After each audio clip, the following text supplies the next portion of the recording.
Hello students, अस्सलाम वालेकुम। कैसे हैं आप सभी लोग। तो स्टूडेंट्स, आज के वीडियो लेक्चर में हम पढ़ने जा रहे हैं एसिड रेन और उसके इफेक्ट्स के बारे में। ठीक है, तो जो भी चैनल पर नए हैं तो चैनल को सब्सक्राइब कर लीजिए और वीडियो को साथ साथ लाइक भी कर दीजिए। ओके, तो सबसे पहले तो हम समझते हैं एसिड रेन होती क्या है।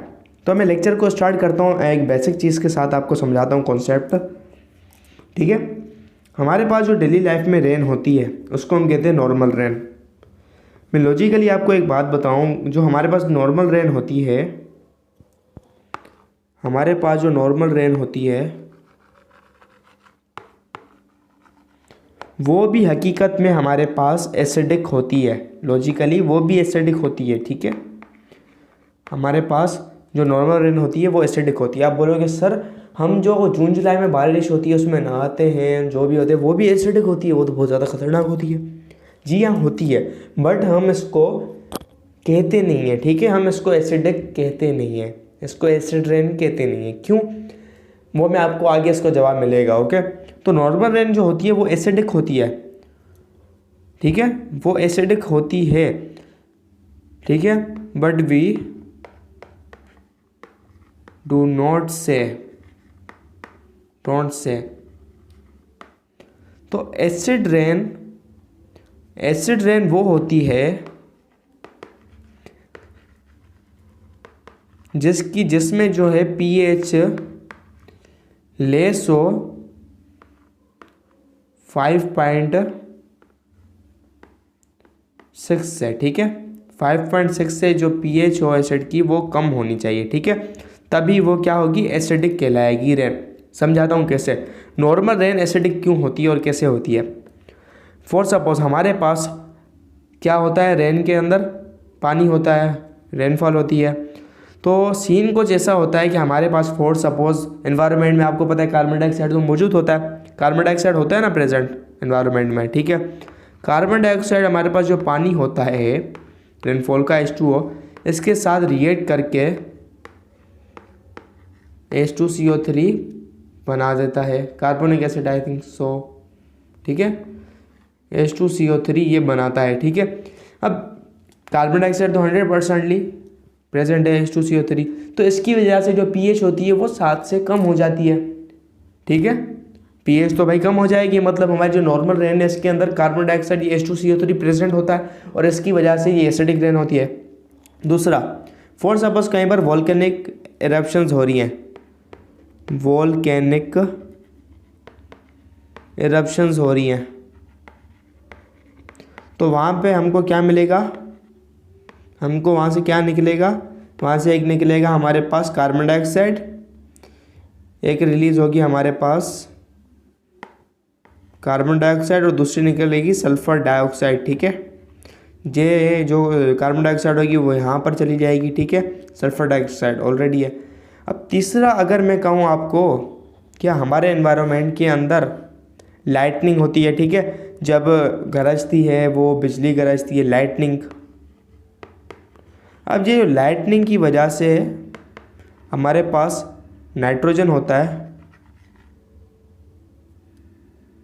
N2, वो ऑक्सीजन के साथ ऐसे रिएक्ट करके बना देता है NO, नाइट्रोजन मोनोऑक्साइड।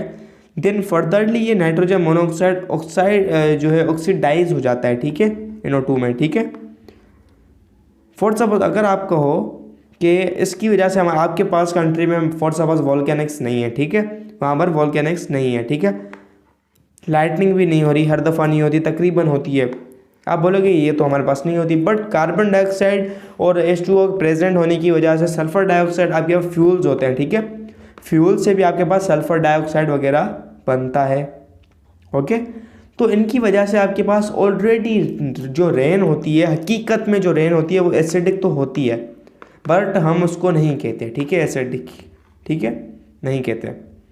तो जब इसकी पीएच तकरीबन 6 तक चली जाती है, ठीक है, इनकी वजह से 6 तक जाती है, 5.8, 6.2 समाव, जब इसकी पीएच 5.6 से कम हो जाती है, 5.6 से कम हो जाती है, लेस हो जाती है, तो अब इसको कहते हैं एसिडिक रेन, एसिड रेन। ठीक है, जब इसकी कम हो जाती है।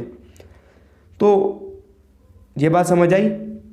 तो ये हमारे पास, फिर हमारे पास ये जो सल्फ़र जो है हमारे पास, फॉर सपोज सल्फ़र डाइऑक्साइड है जो इंडस्ट्री से निकल रहे हैं ये वगैरह होते हैं, ये क्या होता है, सल्फ़र डाइऑक्साइड क्या हो जाता है, H2O के साथ रिएक्ट करके प्लस ऑक्सीजन के साथ रिएक्ट करके ये क्या H2SO4, ठीक है, H2SO4 हमारे पास बन जाता है।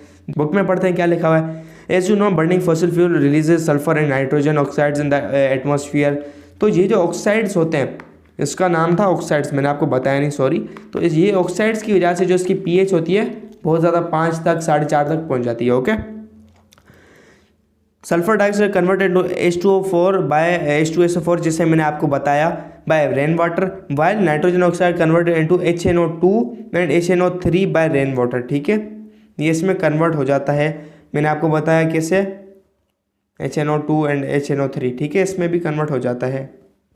तो मैंने आपको बताया ये जो है हमारे पास HNO2 एंड HNO3 में जो है हमारे पास कन्वर्ट हो जाता है। रेन वाटर का जो होता है is somewhat acidic because it content dissolve oxygen, oxygen तो ऑलरेडी डिजोल्व होती है, इसकी वजह से ये ऑलरेडी एसिडिक होती है, ठीक है, from the atmosphere. It is the pH of 5.6 to 6। Rain water on the other hand become increasingly acidic is the result of dissolving air pollutants. जो एसिड्स होते हैं ये सारे जो हमने पढ़े, तो ये 4 तक लेके जा सकते हैं, ठीक है, sulphur dioxide, nitrogen dioxide, NO2 वगैरह बहुत सारे जो conversion of sulphur and nitrogen oxide, तो इसकी वजह से, ठीक है, इनकी वजह से, ठीक है। Seen and figure, acid rain की वजह से सॉइल हमारी ख़राब हो जाती है। सॉइल को एक प्रॉपर जो है हमें ग्रोथ के लिए, उसकी जो फसल को बढ़ने के लिए प्रॉपर एक pH चाहिए होती है, एंजाइम्स को एक वर्क करने के लिए pH चाहिए होती है, ठीक है।